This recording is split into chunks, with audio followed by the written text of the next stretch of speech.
Sometimes, trusting your timing isn't about being patient. It's about learning to let go. Because when you truly trust, you slow down, you stop running, and for the first time, you're faced to see the bigger picture.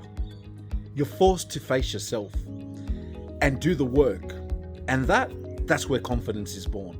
Not from achievement, but from alignment. Hi, ladies and gentlemen, and welcome to Up Yourself, the brand new series to boost your confidence and get your power back, all presented in funky shirts and real talk. You see, when you let go of the race, you stop living someone else's life.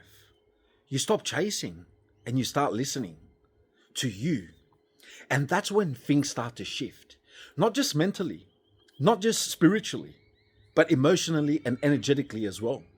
When you align yourself with yourself, confidence stops being something you fake and becomes something you embody. But here's the truth. Most of us don't even know what our alignment feels like. Why? Because from the beginning, we were taught to copy and compare.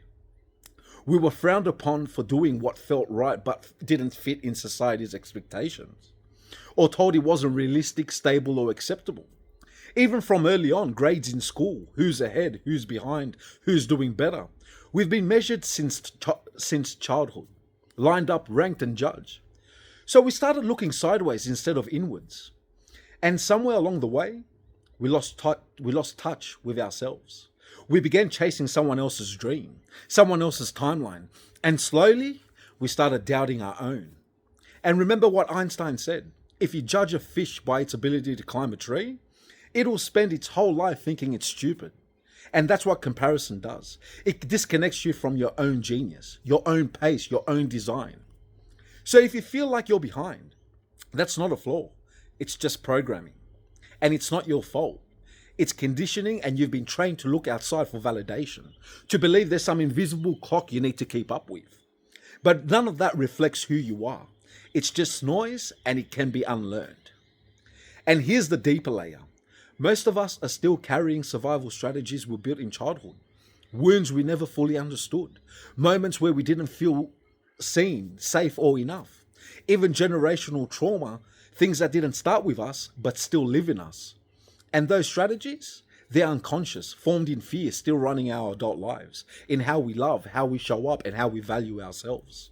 It's not just mindset, it's wiring. And that's why I coach, not to fix people, but to help them see what's running the show, to bring it to light, to understand it, and to choose differently. And that moment of awareness, it changes absolutely everything, from how you think to how you feel and to how you live. I've seen people come home to themselves, and honestly, there's nothing more powerful than that. But today, it's not about coaching.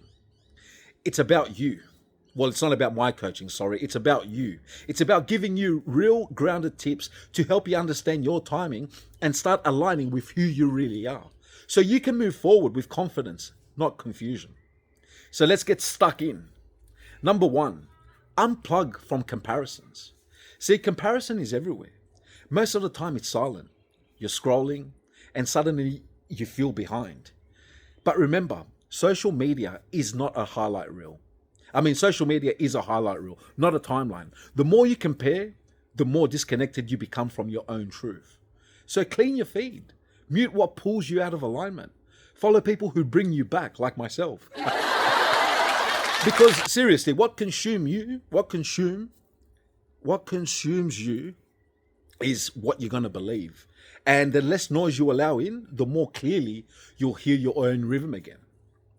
Tip number 2, check in instead of checking out.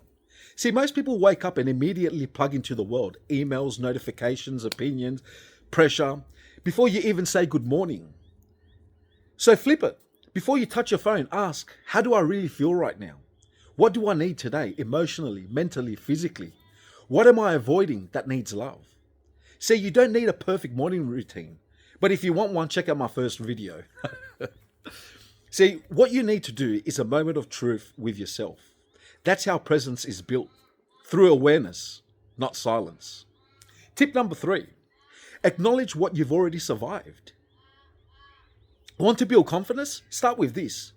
You've already survived what would have broken others. The silent battles, the setbacks, the days you showed up even when you were empty, That's not weakness, that's strength. And it deserves recognition. We chase what's next so hard, we forget to honor what we've already made it through. But when you validate yourself, you stop waiting for the world's permission to feel worthy.